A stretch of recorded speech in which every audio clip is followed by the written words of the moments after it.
I would categorise the risks into a few different buckets. I think first, there's the socioeconomic risk from the large-scale societal shifts that the technology will bring.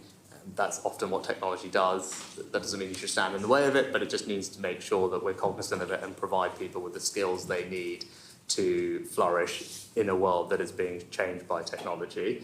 I think the second is the risk of misuse, and that is, whether it's open source models or otherwise, the ability that they can be used as tools to generate misinformation or identify and exploit cyber vulnerabilities or create harmful content or deep fakes or child sexual abuse. That's the kind of second category.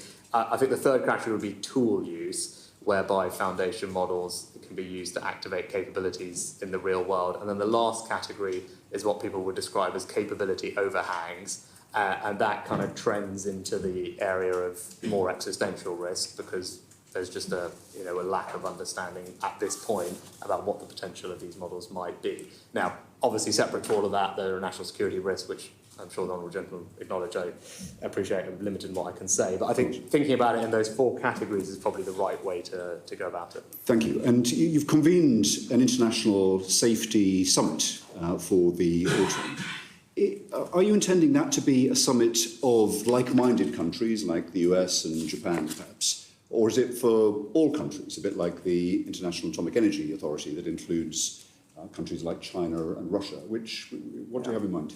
I think in the first instance, mainly what we're trying to do is acknowledge that there is a global dimension to this challenge, and AI doesn't respect national borders.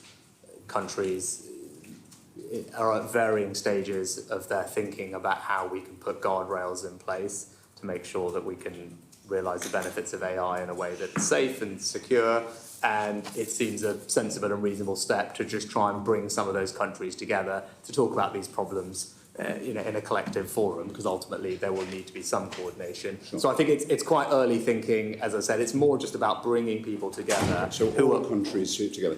Well, it's just bringing people together who are thinking about these things in a similar way, to exchange ideas, share information. As I said, because AI doesn't respect national borders, and I think we will all benefit from hearing and talking to each other in a conversation with the businesses themselves.